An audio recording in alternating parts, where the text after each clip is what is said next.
Friends, welcome to SSC coaching centre. दोस्तों, आज के वीडियो में देखेंगे हम छूट से संबंधित प्रश्न। तो सभी प्रश्न छूट से संबंधित है, पूरा वीडियो देखिएगा।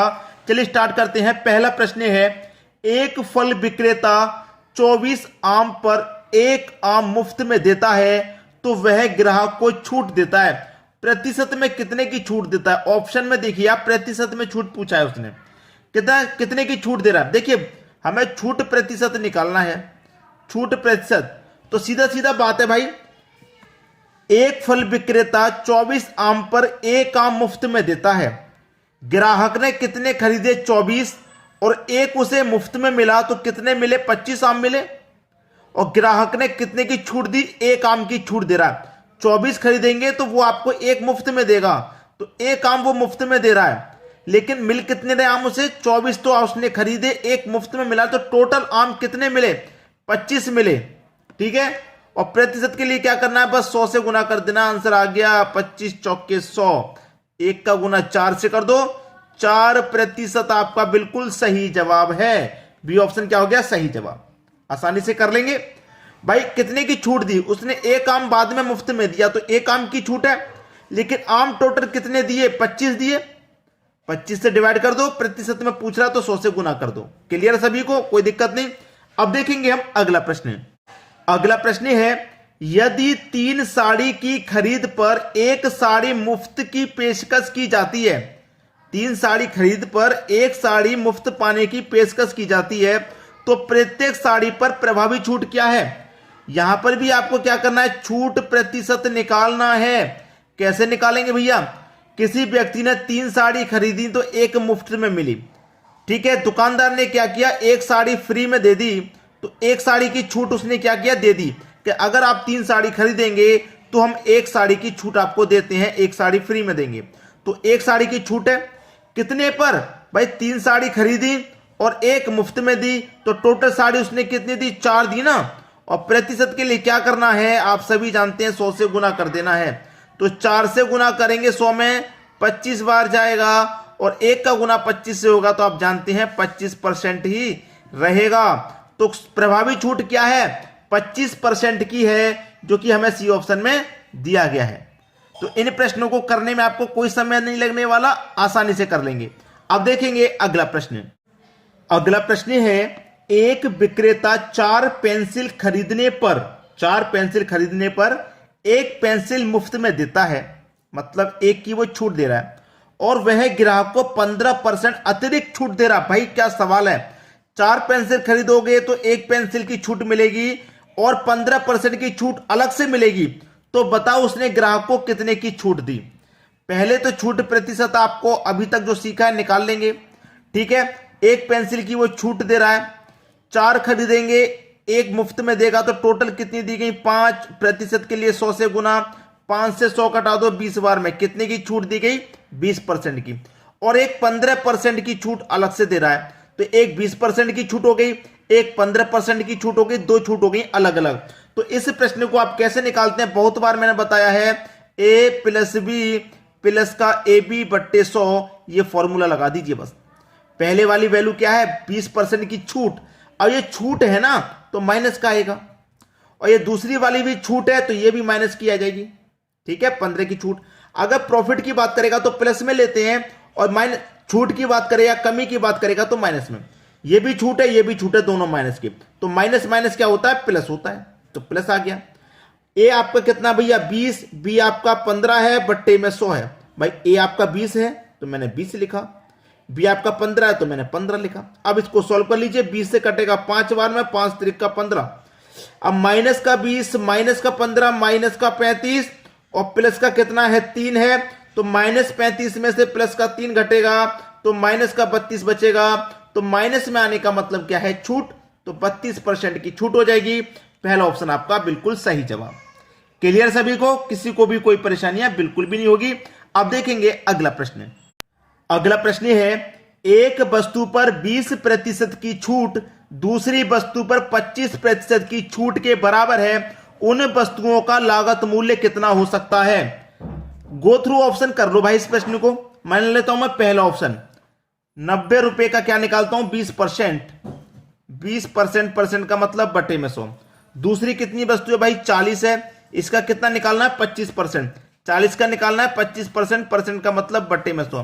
25 से कटा दूं 4 बार में, 4 से कटा दूं 10 बार में, इसको 20 से कटा दूं 5 बार में और 5 से कटाऊंगा 5 से कम 5, 4 बचेगा 40, 5 बट्टे 40।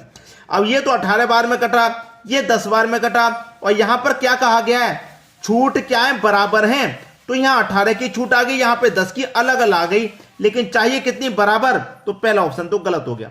दूसरा ऑप्शन ले लो, 50 का क्या निकालेंगे 20%, परसेंट का मतलब बट्टे में 100, और फिर 40 का क्या निकालेंगे 25%, 40 का निकाल लो 25%, परसेंट का मतलब बट्टे में 100।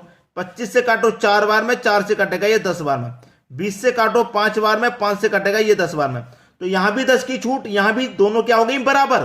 पहले बराबर नहीं थी, अब बराबर हो गई। तो बी ऑप्शन क्या हो गया, बिल्कुल सही जवाब आपका। समझ में आ गया प्रश्न। अब देखेंगे हम अगला प्रश्न। अगला प्रश्न है, एक वस्तु पर 15% का बट्टा दूसरी पर 20% के बट्टे के समान है, उन दोनों वस्तुओं का मूल्य हो सकता है। अभी अभी जो प्रश्न क्या बिल्कुल वैसा ही है। मैं मान लेता हूं पहला ऑप्शन 80 का मैं क्या करूं 15% का बट्टा, बट्टा का मतलब छूट, 15% की छूट, परसेंट का मतलब बटे में 100। दूसरी क्या है हमारी 60 रुपए की कीमत है और इस पर निकालनी है 20% की छूट, परसेंट का मतलब बटे में 100। इसी को सॉल्व कर लेना, आपका आंसर आ जाएगा। ठीक है, देखिए 20 से कटा लूंगा 4 बार में, 20 से कटा लूंगा 5 बार में, और ये कटेगा 5 त्रिक का 15 और इस 4 त्रिक का 12, 12 की निकल के आ गई। 20 पंजे 100 और 5 से कटेगा 60, 12 बार में, ये भी 12 बार में गया, ये भी 12 बार में गया। तो दोनों बट्टे क्या हो गए, दोनों बट्टे समान होने चाहिए और समान निकल के आगे। दोनों बट्टे 12-12 के हैं, दोनों छूटे 12-12 की हैं। तो आपका पहला ही ऑप्शन सही हो गया। हो गया कि नहीं हो गया। अब देखेंगे अगला प्रश्न। अगला प्रश्न है, एक व्यक्ति एक वस्तु की खरीद पर जिस पर 15% छूट दी गई है 45 रुपए की बचत करता है, उस व्यक्ति को कितना भुगतान करना पड़ा। भाई कितने की छूट दी जा रही है, 15% की छूट दी जा रही है और वो 45 रुपए की क्या कर रहा है, बचत कर रहा है।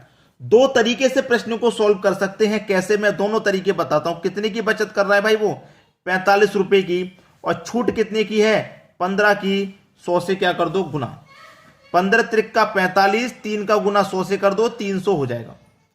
छूट कितने की दी जा रही थी, वो कितने की बचत कर रहा था, 45 की बचत कर रहा था कि नहीं। तो टोटल अमाउंट उसका 300 है, बचत कर रहा है वो 45 की। तो भुगतान कितना करना पड़ा उसे, 255 रुपए का भुगतान करना पड़ा। टोटल कीमत 300 थी, 45 की बचत कर ली तो 255 का भुगतान करना पड़ा। मतलब कि बी ऑप्शन सही हो गया। दूसरा तरीका करने का लोगों का कि यहां पर 15% की छूट है, 45 रुपए की बचत, तो 15% बराबर 45 के, तो 1% बराबर कितने के, 3 के। 1% बराबर 3 के, तो 100% बराबर कितने के, 300 के। 100% बराबर 300 के। उसमें से बचत कर ली कितने की, 45 रुपए की बचत कर ली उसने, तो 45 को घटा दो, कितना आ जाएगा, 255 ही आ जाएगा। तो इस तरीके से सेम आंसर आ गया आपका, तरीका बस अलग हो गया करने का। अब देखेंगे हम अगला प्रश्न।